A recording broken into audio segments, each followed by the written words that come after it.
오늘 말씀의 제목이 찬송이 시작될 때입니다. 전라국 표준말 아주 구수하죠. 서울 표준말이 있고요.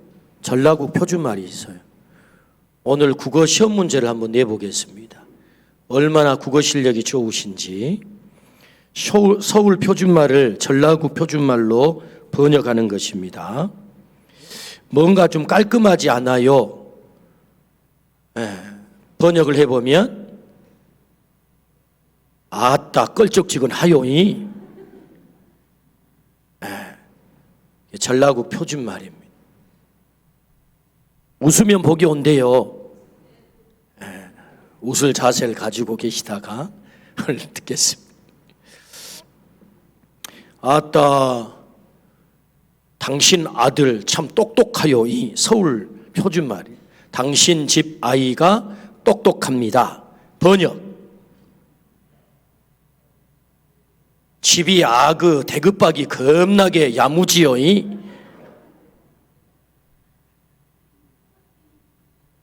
흔적이 났습니다.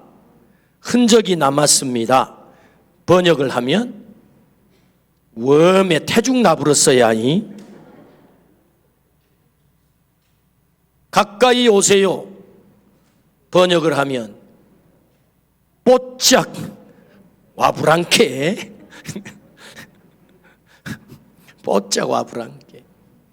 오늘 예배를 통해서 하나님께 뽀짝 다가가기를 축복합니다. 우리 옆에 분하고 인사 한번 하십시다. 우리 예배를 통해 주님과 뽀짝 다가갑시다. 뽀짝 다가가기를 축복합니다. 전쟁이 터졌습니다. 남한국 유다 왕 여호사밧 4대 왕 때에 모압, 암몬, 마온 사람들이 동맹을 맺어서 이스라엘을 침공한 거예요. 모압, 암몬은 롯의 아들들입니다. 족보를 따지면 좀 복잡해요. 롯의 딸들이 아버지에게 들어가 가지고 낳은 자녀들이 모압과 암몬이에요. 그런데 이 롯의 자녀 모압과 암몬이 동맹을 맺어 가지고 이스라엘을 침공한 거죠. 결국 아브라함의 후손을 침공한 거. 형제간의 전쟁이 터졌다 그 말입니다. 우리를 괴롭히는 것은 멀리 있는 사람이 아닙니다. 늘 가까이 있는 사람. 그 사람에 의해서 내 인생이 꼬이기도 하고 어려워지기도 하고 힘들어지기도 하지요. 우리 인생에는 내가 컨트롤할 수 없는, 내가 제어할 수 없는 외적 요인에 대해서, 외적 요인에 의해서 내 인생이 어려워질 때가 참 많아요. 그게 소위 말하면 전쟁이라는 거죠. 누가 그런 전쟁을 원하겠습니까? 누가 우크라이나 전쟁 원하겠어요? 근데 터지는 거예요. 누가 코로나 전쟁 누가 원했답니까? 누구도 원치 않았어요. 근데 우리는 2년 반 동안 코로나와 전쟁을 하는 거죠. 외적 요인에 의해서 우리는 절대적 영향을 받을 수밖에 없는 그런 존재이지요. 그러나 여러분, 그 모든 전쟁이 다 우리를 죽이는 건 아니다. 어떻게 그 전쟁을 다루느냐, 우리의 태도와 자세가 대단히 중요한 거다. 결국 전쟁이 터졌는데 여호사밧 남한국 유다는 이 전쟁에서 승리하게 됩니다. 전쟁을 어떻게 다루느냐에 따라서 그것이 승리를 가져올 수도 있고 패배, 생존의 문제가 완전히 박살나는 경우도 있지요. 때문에 우리의 삶 가운데도 원치 않는 질병도 찾아오고 사고도 터지고 또는 경제적으로 부도가 나기도 하고, 그래서 어려운 일에 우리가 봉착하기도 합니다. 외적 여러 가지 일들로 인하여서 그렇게 찾아온 우리들의 고난의 문제, 아픔의 문제, 전쟁의 문제, 어떻게 승리할 수 있겠느냐? 그 아픔들이 우리를 다 죽이는 것은 아니라는 거죠. 우리 인생을 힘들게는 했지만 그것을 어떻게 다루는가에 따라서 그것이 우리에게 승리가 될 수도 있다. 오늘 주시는 말씀이. 그래서 여호사밧 왕은 전쟁이 터졌을 때 그 전쟁을 잘 다루어서 결국 승리했다. 그래서 오늘의 본문의 말씀은 전쟁의 승리를 우리에게 말씀하는 거죠. 왜 이 말씀을 우리에게 들려주실까요? 너의 인생길에도 이런 어려움이 있어. 그런데 너 그거 죽이는 거 아니다. 그걸 통해서 너는 한 단계 도약할 수도 있고 승리할 수도 있다. 네 인생이 더 잘 풀릴 수도 있다. 전화위복이 될 수도 있다. 할렐루야. 그거 말씀 들려주시는 거예요. 그렇다면 어떻게 여호사밧은 승리할 수 있었을까요? 성공할 수 있었을까요? 그 첫 번째는 하나님의 방법을 찾았다. 하나님의 방법을 찾았다. 오늘 본문 3절 4절입니다. 여호사밧이 두려워하여 여호와께 낯을 향하여 간구하고 온 유다 백성에게 금식하라 공포하매 유다 사람이 여호와께 도우심을 구하려 하여 유다 모든 성읍에서 모여와서 여호와께 간구하더라. 전쟁이 터지면 병법가를 찾아가든지 전술가를 데려다가 이 전쟁 어떻게 해야 이기느냐, 그 묻는 게 정상입니다. 전쟁을 잘하는 장수를 찾아다가 네가 앞장서라, 그래서 전쟁을 준비하는 것이 일본입니다. 그런데 여러분, 여호사밧 왕은 그렇게 하지 않았다는 거예요. 어떻게 했죠? 하나님 앞에 엎드린 거죠. 하나님께 간구했단 말입니다. 백성들에게 금식을 선포해서. 이 얘기는 곧 사람의 방법이 아닌 하나님의 방법으로만 이 전쟁을 하겠습니다 라고 하는 공포이죠. 하나님의 방법을 찾았다는 것입니다. 하나님의 방법. 그래서 12절 말씀 하반절에 오직 주만 바라보나이다. 백성들과 더불어 여호사밧 왕은 그 방법이 오직 주만 바라보는 것이 답임을 그들은 알았던 거예요. 오직 주만 바라보나이다. 하나님의 방법을 찾았습니다. 오직 주만 바라볼 때 하나님께서 야하시엘이라고 하는 선지자에게 하나님의 영을 부어주셔서 그 선지자를 통해서 말씀하시죠. 방법을 가르쳐 주죠. 그래서 그 야하시엘 선지자가 뭐라고 말씀합니까? 14절부터 19절 말씀에 보면 이 전쟁은 너희에게 속한 것이 아니다. 이 전쟁은 하나님께 속했다. 내 전쟁이야. 그렇게 말씀하는 거예요. 네 전쟁 아니다. 내 전쟁이다. 하나님의 방법을 찾게 되면 그 전쟁이 내 전쟁이 아닌 하나님의 전쟁이 될 줄로 믿습니다. 이거 말씀하는 거예요. 내가 싸울 것이다. 너는 하나님을 신뢰하라. 선지자를 신뢰하라.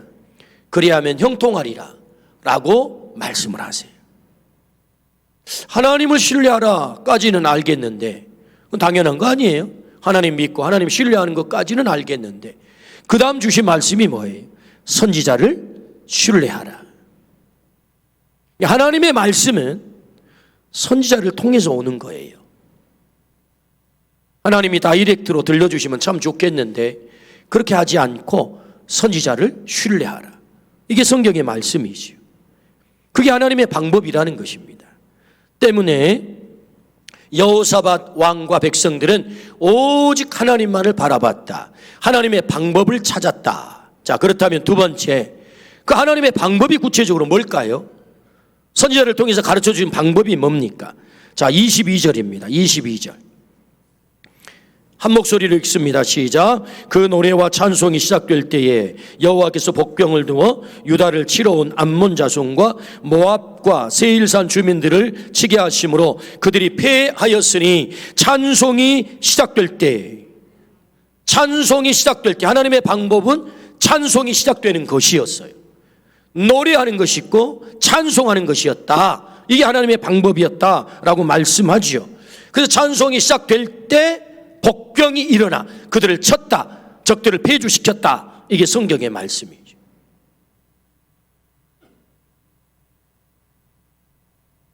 이 복병은 어떤 군대죠? 하나님의 군대죠. 하나님은 하나님의 군대를 부리세요. 사람들은 감히 생각할 수 없었던 하나님의 군대가 숨어 있었던 거예요. 복병으로. 그래서 적들을 폐주시켰던 것입니다. 15절 말씀에 이 전쟁은 너희에게 속한 것이 아니요 하나님께 속한 것이니 말씀처럼 하나님이 전쟁하는 거예요. 하나님의 군대를 동원해서 하나님의 방법을 찾았을 때, 하나님의 방법에 순종해서 찬송이 시작될 때, 언제요? 찬송이 시작될 때 하나님이 전쟁하기 시작하는 거예요. 그렇다면 하나님이 선지자를 통해서 가르쳐준 구체적인 방법이 뭐예요? 21절 백성과 더불어 의논하고 노래하는 자들을 택하여 거룩한 예복을 입히고 군대 앞에서 행진하며 여호와를 찬송하여 이르기를 여호와께 감사하세 그의 인자하심이 영원하도다 하게 하였더니, 자, 선지자를 통해서 하나님이 말씀하시는 거예요. 노래하는 자들을 뽑아라. 군대를 뽑으라 얘기가 아니잖아요. 노래하는 자를 뽑아라. 그리고 그들에게 예복을 입혀라. 제가 입고 있는 이런 가운과 같은 제사장들이 입은 옷을 입혀라. 여러분, 전쟁하기 얼마나 걸리적거리겠습니까? 이거 입고 나가서 전쟁하며 이게 제대로 움직이긴 하겠습니까? 선지자의 말씀이라고 하는 것이 말도 되지 않았다 그 말입니다. 주의 종을 통해서 주시는 말씀이 말도 되지 않아요. 상식적으로 이해가 되지 않는 말씀이란 말이에요. 이게 인간적인 계산으로 하면 틀린 방법이라 그 말입니다. 노래하는 자를 뽑아 예복을 입히고 그리고 그들을 군대 앞에 앞세워라. 군대가 뭡니까? 인간의 최고의 방법이고 인간의 최고의 수단이죠. 여러분, 이 시대에 무슨 선진국이라고 하는 사람들이 지금 하는 짓거리가 뭡니까? 다 무기 만드는 일 아닙니까? 빅피처, 큰 그림으로 지금 러시아와 우크라이나 전쟁을 이런 각도에서 보는 사람도 있어요. 선진국들이 무기 팔아 경제적인 문제를 해결하기 위해서 지금 벌이는 전쟁이다라고 보는 시각도 있습니다, 여러분. 지금 누가 무기를 팝니까? 누가 돈을 법니까, 지금? 그러니까 소위 말하면 인간의 마지막 수단이 뭐예요? 무기예요. 군대예요. 근데 하나님 말씀하세요. 인간의 최정점에 서 있던 그 수단 앞에 뭘 세우라? 노래하는 자를 세워라. 찬양하는 자를 세워라. 이 얘기는 하나님 방법을 앞세워라. 할렐루야. 이거 말씀하는 거거든요. 그런데 여러분, 그 노래의 가사가 그렇게 노래하는 자들을 세워가지고 노래를 하게 하는데 노래하는 가사가 또 가관이에요. 가사가 어떻게 되죠? 자, 가사 찾아봅시다. 오늘 성경 21절에 여호와를 찬송하여 군대 앞에서 행진하며 여호와를 찬송하여 이르기를 여호와께 감사하세 그의 인자하심이 영원하도다. 가사가 뭐예요? 여호와께 감사하세 그의 인자하심이 영원하도다. 인자라는 말은 헤세드라는 말이고 영어로는 러브라는 말이죠. 사랑. 하나님의 사랑이 영원하대요. 과연 영원한가요? 그럼 전쟁 터지지 말게 했어야지. 적들이 쳐들어오지 못하게 했어야지. 사고 안 당하게 했어야지. 망하지 않게 했어야지. 코로나 안 당하게 했어야지. 그게 인자가 영원한 것 아닙니까? 그 인자하심이 영원하다. 그걸 노래하라잖아. 그리고 뭐해? 여호와께 감사하지. 감사래요. 도대체 말도 되지 않는 가사를 이 노래하는 사람들에게 부르게 하는 것입니다. 군대 앞에 세워가지고 이 노래하는 자들에게 찬양을 하게 하는데 그 찬양의 내용, 가사는 여호와께 감사하세 그의 인자하심이 영원함이로다를 노래하게 했다는 말이에요. 그런데 놀랍죠? 언제 적들이 무너집니까? 찬송이 시작될 때. 언제 복병이 일하기 시작합니까? 찬송이 시작될 때. 하나님이 언제 일하기 시작합니까? 찬송이 시작될 때. 찬송의 또 다른 말은 감사죠. 감사가 시작되는 순간 하나님이 일하기 시작한 줄로 믿습니다. 적들이 무너진 줄로 믿습니다. 하나님께서 이스라엘 백성을 다시 회복시켜 주신 줄로 믿습니다. 언제? 찬송이 시작될 때, 감사가 시작될 때. 할렐루야. 오늘 또 감사가 시작되는 자리가 기적의 자리가 되는 줄로 믿습니다. 아멘. 교수여 의사이신 황성주 박사님, 뭐 일홈생식인가 뭐 그거 만드신 분 아니에요? 기업가이시고. 그분이 책을 쓰셨는데 내 삶의 기적이 되는 감사, 내 삶의 기적이 되는 감사라는 책을 썼어요. 그 책에서 하는 말씀인데, 암이 가장 좋아하는 게 불평이래요. 암이 가장 싫어하는 게 감사래요.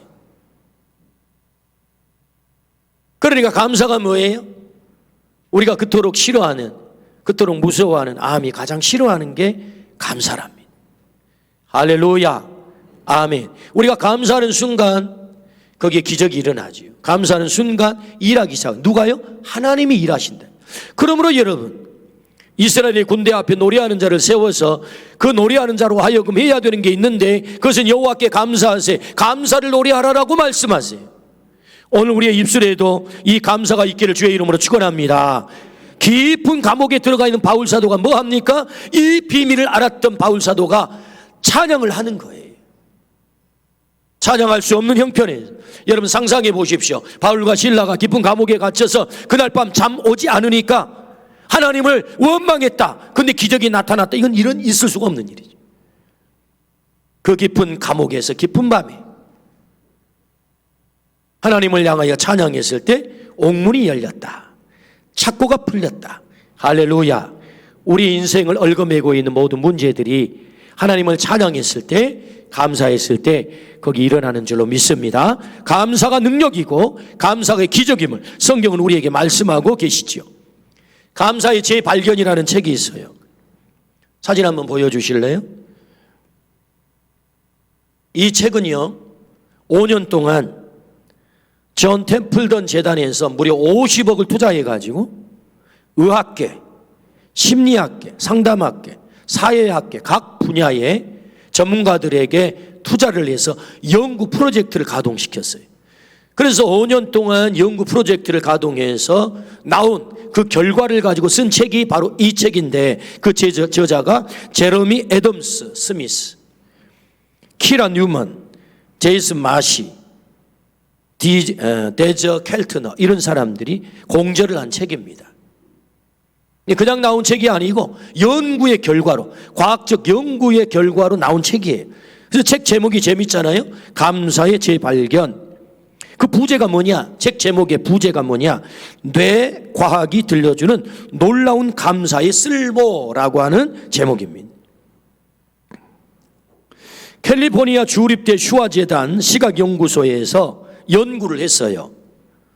이 연구소는 어느 연구소보다도 홀로코스트, 2차 세계대전 때 히틀러가 유대인들을 가스실로 보내가지고 죽인 이런 어떤 생생한 그런 자료들을 어느 연구소보다 많이 가지고 있대요. 그래서 실험자들을 여러 명을 불러 모아가지고 그 홀로코스트 그 당시에 가스실로 들어가면 이제 죽는 거예요. 그럴 때 누군가가 내가 대신 들어가 죽을 터이니 당신은 사세요. 그렇게 생명을 부지한 사람이 당신이라고 생각했을 때 당신은 어떤 감사한 마음이, 어떤 마음이 들겠느냐, 그걸 한번 상상을 해봐라 라고 과제를 준 거예요. 그리고는 뇌파를 검사했대. 뇌에 어떤 변화가 일어나는가.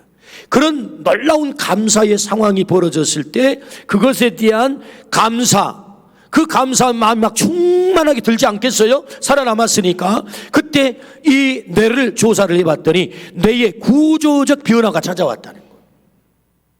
뇌가 변했대. 뇌가. 뇌 구조가. 그래서 그 연구의 결론으로 심리적인 영역, 정신적인 영역, 신체적인 영역에 전반적 영역에 큰 영향을 미치게 됐다.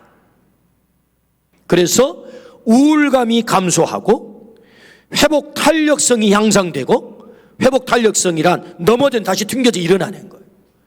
우리가 살다 보면 넘어지잖아요. 낙담하고 좌절하잖아요. 그렇게 다시 일어나는 것이 탄력성이에요. 회복 탄력성. 근데 감사하는 사람은 이 탄력성이 누구보다도 강하다는 거예요. 넘어졌지만 다시 일어난다는 거예요. 뿐만 아니라 인간관계 회복. 감사한 사람은 그 인간관계가 잘 회복이 된다는 거예요. 꼬일 때도 있지만 잘 회복이 된다는 거예요. 감사하면. 조지 베일런트가 하버드대 교수가 인간의 행복이란 관계에서 온다, 이 연구를 통해서 논문을 썼잖아요. 그 관계가 회복되지 않으면 행복할 수가 없다고요. 근데 감사하면 관계가 회복된다는 거예요. 정서적 안정감을 가져온다라고 이 연구를 통해서 이 책에서 주장하고 있습니다. 그러니까 감사가 실제로 우리 뇌에 영향을 미친다는 거예요. 그냥 그저 감사하면, 긍정적인 마음을 가지면 어떤 최면 효과를 통해서 더 좋은 일이 벌어져, 이런 차원이 아니고 실제로 우리의 신체의 변화가, 뇌의 구조의 변화가 일어난다는 거죠. 다시 말하면 감사의 능력이라는 거죠. 그래서 여러분, 청교도들은 미국의 신앙 자유를 찾아가서 정착을 하고 너무너무 감사해서 그들의 식탁에는 누구라 할 것 없이 청교도들은 다 이 두 단어를 적었다잖아요. Think and thank. 생각하라, 그리고 감사하라. 생각하면 감사하게 된다는 거예요. 하나님의 은혜가 얼마나 큰지, 내가 오늘 호흡하고 있는 사실이 얼마나 감사한지, 오늘 우리가 함께 예배드리고 있다는 이 사실이 얼마나 크게 감사한지. 할렐루야. 여러분, 깊이 생각하고 감사하기를 주의 이름으로 축원합니다. 서울 소망교회 곽선희 원로 목사님이 쓰신 그 설교집에 나온 이야기인데요, 참 은혜가 돼서 소개를 해보면 이렇습니다. 술 주정뱅이 남편을 두는 한 여자 집사님이 예배 중에 목사님이 감사하라 설교를 들은 거예요. 설교를. 근데 도대체 자기 남편만 생각하면 감사가 안 나와요. 맨날 술 먹고 들어와가지고 술 주정이나 하고 너무 괴로워.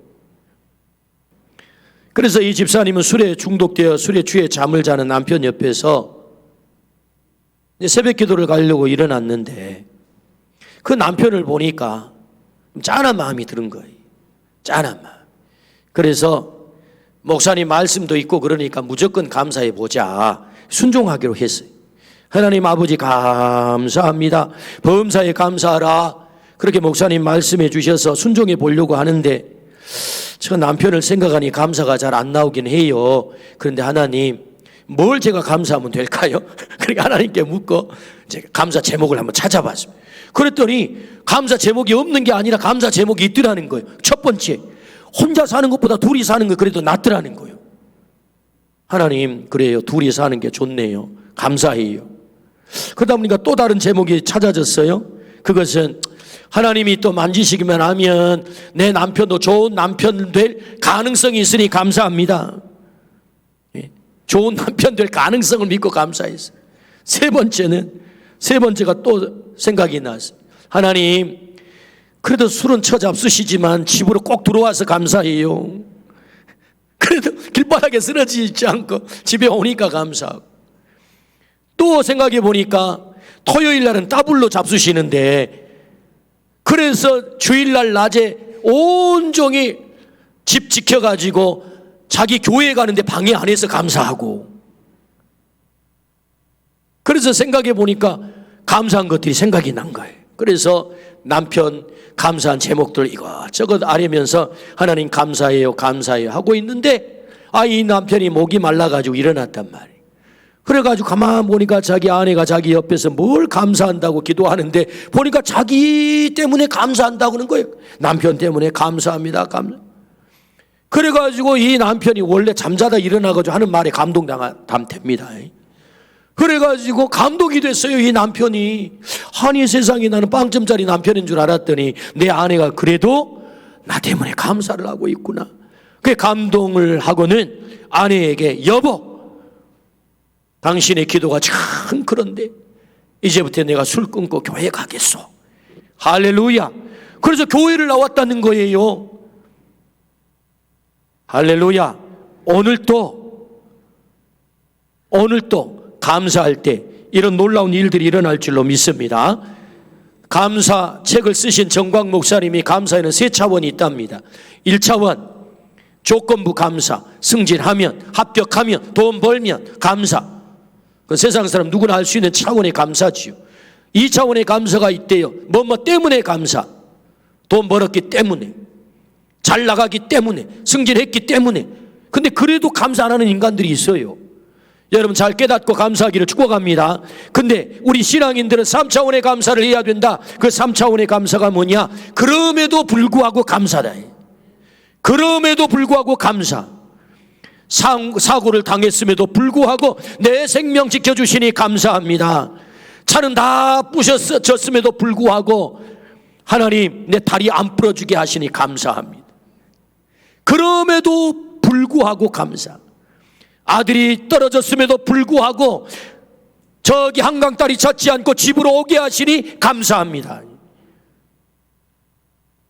아들, 딸이 집에 오니까 감사하잖아요. 그럼에도 불구하고 감사. 여호사밧은 그럼에도 불구하고 감사했다. 오늘 우리에게 말씀하시죠.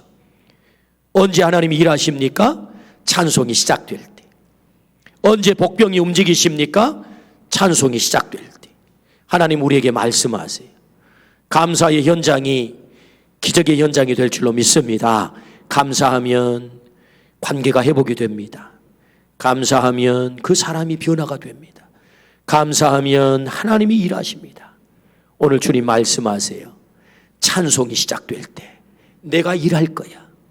우리에게 아픔이 왔다면, 어려움이 왔다면, 힘든 일이 왔다면 그 순간은 찬송할 때라고 말씀하세요. 여러분 우리 모두가 찬송이 시작될 때 하나님 일하시는 일을 우리 모두가 보기를 주의 이름으로 축원합니다. 아멘.